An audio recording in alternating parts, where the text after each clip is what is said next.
Welcome everyone to Gamer Melt. Today we have an update on the Nvidia Max-Q situation, AMD's DLSS Equivalent, how easy it is to implement DLSS, AMD is doing some weird things, and Intel just overtook AMD.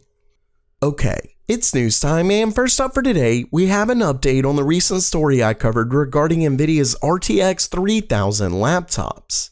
In it, I went over the fact that Nvidia was essentially getting rid of their Max-Q naming scheme. Well, according to Nvidia, they weren't getting rid of it. Instead, Max-Q simply makes up a much wider set of technologies, so Nvidia decided to encourage OEMs to list TGP, etc. so we know the GPU's capabilities.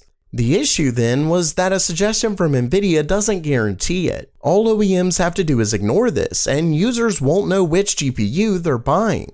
Well, our issues have been answered. In an update to The Verge, Nvidia is now requiring companies that sell RTX 3000 based notebooks to be more transparent. Specifically, they have to list the Max-Q technologies, clock speed, and GPU power on their product pages. Ultimately, that's great news for anyone hoping to purchase one of Nvidia's newest 3000 based laptops.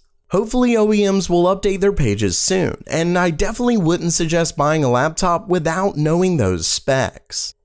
But first, if you find yourself at home ordering online more, you're missing out on free money without today's sponsor, Honey, the free browser extension that saves you money automatically when buying stuff online. And it's super easy to get going. Just install Honey for free with a couple clicks. Then the next time you're checking out on one of their 30,000 supported sites, Honey will pop up, you click apply coupons, and if it finds working codes, you watch the prices fall. That's it. So why are you still waiting? You're losing money by not using Honey. Join Honey for free today by visiting joinhoney.com/gamermeld. And a huge thanks to Honey for sponsoring this video.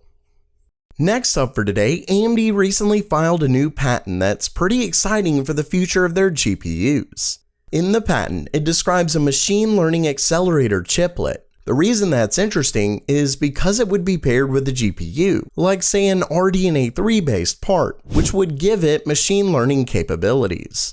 Of course, you may be wondering why a gaming GPU would need machine learning, and the answer is DLSS, or in this case, a DLSS equivalent. Remember that Nvidia's DLSS uses their AI tensor cores to throw up the frames that the neural network spits out.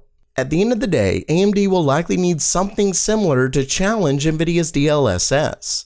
Of course, if that's the case, it would mean any new DLSS equivalent likely won't work on AMD's newest RX 6000 series. Of course, this is just one possibility that I can think of, but it certainly seems to be one of the most likely scenarios. And hopefully it's coming soon, as a game developer working with Unreal Engine 4 recently described the process of implementing DLSS into their game in a blog post.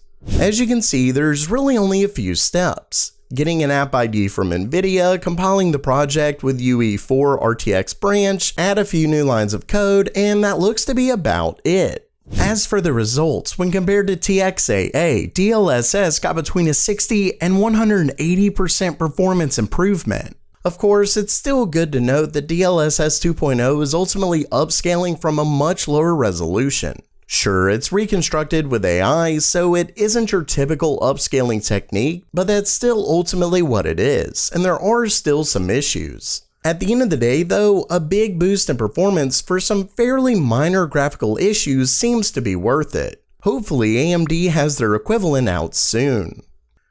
Next up for today, AMD looks to be doing some really odd things when it comes to their next-gen GPUs. In a recent EEC filing by ASRock, we get confirmation on some things we already know, as well as new information. For one, this confirms that the RX 6700 XT comes with 12GB of GDDR6 memory. Oh, and Gigabyte's recent EEC filing shows the same thing. What's different here is that ASRock also filed for the RX 6700 non-X model, as well as their 6600 XT GPUs. Now, the odd thing here is that when you look, you can see the RX 6600 XT still comes with 12GB of GDDR6, while the 6700 non-XT model only comes with 6. Basically, if this is right, AMD is doing the same thing Nvidia did with their RTX 3060, giving their lower-end model more memory than the higher-end counterpart. Well, the 3060 even has more memory than the 3080, but still. I'm not sure if this is becoming a trend or what, but it's definitely weird. I guess time, as always, will tell. And lastly for today, it looks like AMD's continued lack of Ryzen 5000 CPUs really hurt the company last year, as Mercury Research just published their fourth quarter report on CPU market share. In it, some pretty wild things happened. For one, AMD actually sold nearly 1 million Ryzen 5000 CPUs, which is almost unbelievable. I mean, they sold out in seconds, though they do come back in stock fairly often, but for only seconds at a time. The biggest thing here though is that while AMD sold a ton of Ryzen 5000 CPUs, Intel actually gained market share over AMD in Q4. And it's the first time Intel has done this in 3 years. And actually, AMD lost market share in both desktop and mobile, though they gained a bit in the server space. As for why, the only thing I can think is that the thing that shall not be named effectively caused massive demand. AMD wasn't able to keep up with said demand, yet still sold nearly 1 million Ryzen 5000 parts, but Intel picked up the slack. And that makes sense, given Intel CPUs are actually in stock right now. Basically, consumers are buying what they can regardless of performance. And I get it, why wait 4 months when you can play the games you want now? Plus, while AMD's Ryzen 5000 parts are better, it's not by much, and AMD went up in price with their newest processors. At the end of the day, people are going to buy what they can. A better CPU or GPU on paper doesn't help anyone play the games they want now.